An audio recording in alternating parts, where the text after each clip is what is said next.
Rice মিলের অভিশাপ।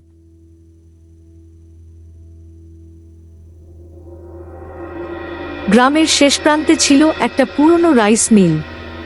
সেই মিল এখন বন্ধ, দরজায় তালা, জানালাগুলো ভাঙা, আর ভেতর থেকে মাঝে মাঝে শোনা যায় ধোঁয়াশা কণ্ঠস্বর আর ধাতব যন্ত্রের অদ্ভুত শব্দ।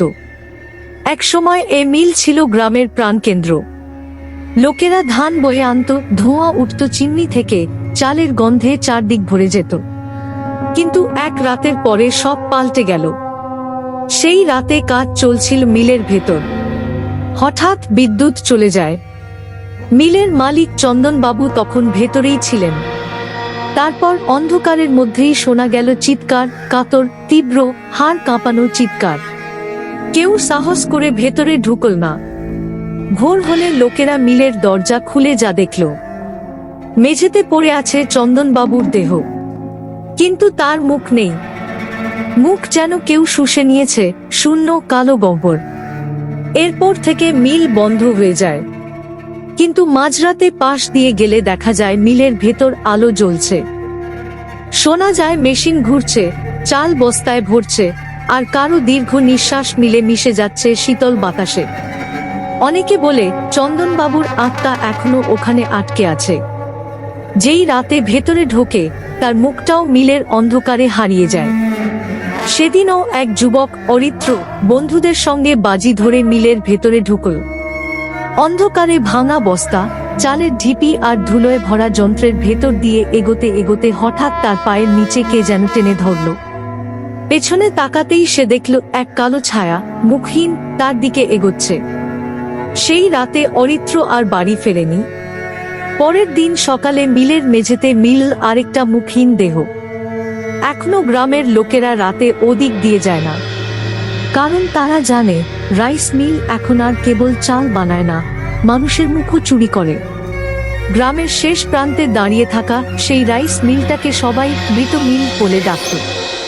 একটা বিশাল লোহার গেট, তার ওপরে অর্ধেক ভেঙে যাওয়া সাইনবোর্ডে এখনো লেখা শ্যামপুর রাইস মিল। কিন্তু ওই গেট পেরিয়ে আর কেউ যেতে সাহস করত না। প্রথম রাত।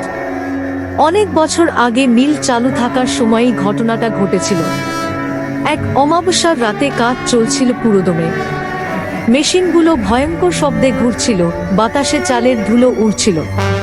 মালিক চন্দনবাবু ওভারটাইম করাচ্ছিল যাতে বেশি চাল ওঠে। হঠাৎ বিদ্যুৎ চলে গেল। সব অন্ধকার হয়ে গেল, মেশিন থেমে গেল। কিন্তু মেশিনের থামার পরও শোনা যাচ্ছিল একটা গর্জন, যেন মেশিন নয়, কোনো জন্তু নিঃশ্বাস নিচ্ছে। লোকজন ভয় পেয়ে গেল। চন্দনবাবু সাহস করে ভেতর দিকে গেলেন, আর কোনোদিন ফিরে আসেননি। ভোর হলে লোকেরা তাকে খুঁজে বের করল। মেঝেতে তার শরীর পড়েছিল, আর মুখটা যেন কেউ ছিঁড়ে নিয়েছে, সেখানে শুধু কালো গহ্বর। সেই রাতের পর মিল বন্ধ হয়ে গেল। আজকের গল্প।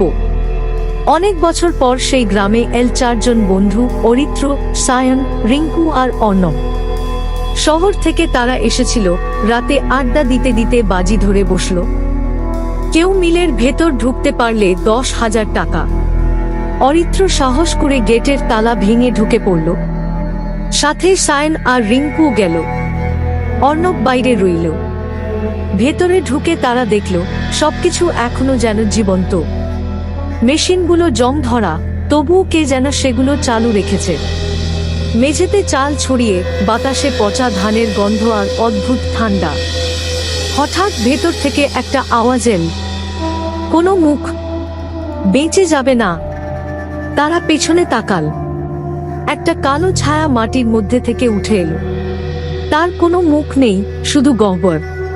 আর তার পেছনে যেন শত মুখবিহীন মানুষ দাঁড়িয়ে আছে। রিঙ্কু দৌড়ে পালাতে গিয়ে মেশিনে আটকে গেল। তার চিৎকারে মিল কেঁপে উঠল। অরিত্র আর সায়ন দেখল রিঙ্কুর মুখটা আস্তে আস্তে অদৃশ্য হয়ে যাচ্ছে, যেন কালো কোনো কুয়াশা সেটা শুষে নিচ্ছে। সায়নও দৌড়াতে গিয়ে পড়ে গেল। তারও মুখটা গহ্বর হয়ে গেল। শেষ পর্যন্ত শুধু অরিত্র বেঁচে বেরোতে পেরেছিল। কিন্তু সে আর কথা বলতে পারে না, কারণ তার মুখটাও অর্ধেক শুষে নেওয়া। এখনো সে মাঝরাতে চিৎকার করে ওঠে, ওই মুখগুলো, ওই মেশিনগুলো, থামাও। গ্রামের লোকেরা বলে, যেই মিলের ভেতর যায় তার মুখও ওই যন্ত্রের খাদ্যে পরিণত হয়। কারণ রাইস মিলের মেশিনগুলো চালের সঙ্গে সঙ্গে মানুষের আত্মাও। অরিত্র ভেঙে পড়ল মাটিতে, তার শ্বাস ঘন হয়ে আসছে। মিলের ভেতর কুয়াশা ঘন হচ্ছে, মেশিনগুলো অদ্ভুত শব্দ করছে, যেন মানুষকে ডেকে নিচ্ছে। হঠাৎ চারপাশের সব মুখবিহীন ছায়ারা এগিয়ে এলো। তাদের হাড়গোড় ভাঙার মতো শব্দ আর নিঃশ্বাসে মরা ধানের গন্ধ। একটা ছায়া তার কানে ফিসফিস করে বলল, তুমি বেঁচে থাকতে পারো না, তুমি আমাদেরই। তারপর একটা লোহার হাত তার মুখ চেপে ধরল।